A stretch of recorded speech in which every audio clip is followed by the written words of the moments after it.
page 534 et 535 tafsir al-Qur'an de sura 55 et 56 fihima hino nder majji fakiyatul muyanteje wa nakhlun e tamaroje wa rummanun ko doni e lemuneje fabi ayi ala wa rummana e raisin fabi ayi ala rabbikuma kunnun e nemaji joomi mon din tukadibani won fennude ono yimbe jinna la shay'in min ni'matika rabbana nukadiba wana hunde nemaji joomi madi mi won fennude joomi ame fihinna hino nder majji khairatun subabe sonnabe subabe hisanul lababe fabi ala rabbikuma tukadiban hurun aliya hurul aynbe mago suratu rabbindina be darde fil khiyamino kandir tilliso hoyton fabi ayi ala rabbikuma tukadiban lam yatumithunna me mali ben don kadi insun neddo gablam kadi be modi be mabbe wala jannun wala jinnawil fabi ayi ala rabbikuma tukadiban muttakinare be soppindi ala rafrafin e do piloji khudurin hakoji harana sifakum pilo kum mi abdullah kala mi soppindi e modon do nini wa abqariyin ko do woni e tapiji hisanin labadi fabi harana sifa tapi kadi mo mi wejjiti on fewndo do nini fabi ayi ala rabbikuma tukadiban kon dum ene maaji joomi mon di wonno fennude ono yimbe jinna la shay'in min ni'amika rabbana nukadib wana hunde nemaaji maadin ko ayo joomi amin mi woni fennude tabaraka mauni ismu rabbika inde joomi maada den dil jalali o joomirado mangural wal ikrami e teddungal suratul waqiati makkiyatun bismillahir rahmanir rahim Allah dali idha waqa'at waqiatu siyana hingangal yani ko dum woni darngal laysa laha alana laysa la tanakili waqatiha yanugol maggal on kadibatun fenno hay goto wiata ko fenande darngal daraki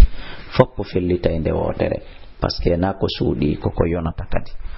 khafidatun ko ngal joltinay ngal kala townunodo hoore mum rafi'atan bantay ngal kala joltinodo hoore mum idha rujatil ardu silendi dillinama rajan e dillinande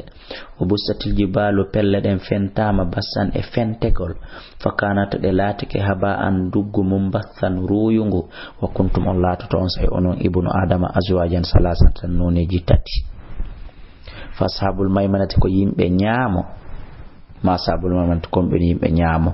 ko natay be aljanna ko no be reway ka darngal wa ashabul mash'ati e yimbe nano ma ashabul mash'ati ko don yimbe nano ko yimbe yite darotobe darngal hangal yaha yite wasabiquna sabiquna e aditotobe aditagol ko natobe aljanna bi ghairi hisabin ko alday hasbore ko ben don kala nato aljanna tawe ben don adike yalla waden jiyabe be ya rabbi ulaikal muqarrabuna ko be don battina ben fi jannatin naimin aljannaji nema sullatun be ko jama hewdo min al awwalina immorde tibbe wa qalilun seeda be min al akhirina immorde sakkitibbe ala sururin be wona do dande mawdunatin saffinade muttakinare be sobbindi alaiha tom mutaqabilina haribe fewtondiri kadi goto hucca goddo ya tofotano wangene alayhim e do mabbe wildanun sukabe mukhallad no wango jinda alayhim e do mabbe wildanun sukabe gollobe mukhalladuna luttintebe suka yagal kurkadu dun nawyata ona ferema patron on be ko abin wondude e nyeddude wa bariga e tasiji be akwabin wondude e kopuji wa bariga e nyeddude wa bariga e tasiji wa kasin e nyeddude min ma'in hebinade bere be akwabin wondude kopuji wa bariga e tasiji wa kasin e nyeddude min hebinade bere ko do fo na gotum kopu tasi gobule korndole fop ko gotum nyeddude nyedirkun foko addumba e bandumba kono ba hirsire la yusaddauna belettetake la yusaddauna hore musa tabe kan afwan hore musa tabe an hafi ko beeri ko berede wala yunzifuna belettetake wa fakiyatan emu yanteje mimma yatakhayyaruna imorde ko be subete ko be faalote wala mitarin e tew culli mimma shtahuna imorde ko be lokete hurun en hurul ayn be lababe kam salil ulul makunun o be wono kangelu ulu marade somade yezandun do ko yoddi bi makanu sab ko belati ko yaamaluna be golla la asmauna benana tafiya kandere aljannata lahwan bewre wo wala tasiman wana bakkatu illa qalilan illa qilan siona kongudi tun salaman jam e kisi butto e mon ko sadi ko toli ko be asa ko be on asabiqun wasabul yamin be nyame be ma sabul yamin hi anda ko ni be nyamo kadi goy fi sidirin be wono yai ender werde fi sidirin be wono yai ender leggal makhdudin heccudungal alegoy ele leggal heccudungal wa talhin e dimde mamdudin kinkondirde wa zullin e dowde mamdudin fontide yahe are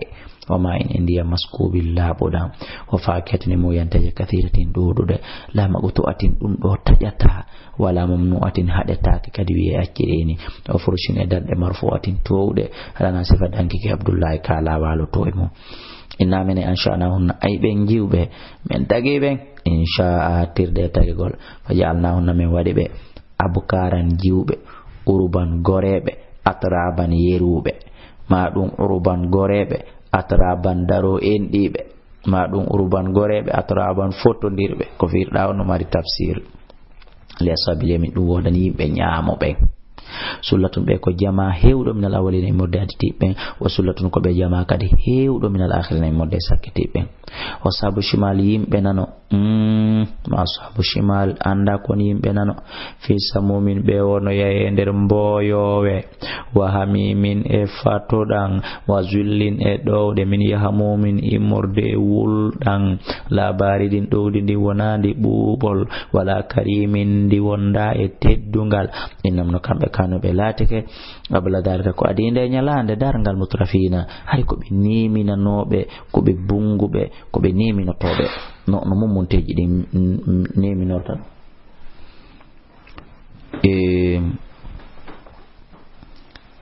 yarhamukillah wa kunna min lati wa kunna wa kanu be lati sirruna hibe deppitono alal hinsil azim ko do woni e dow e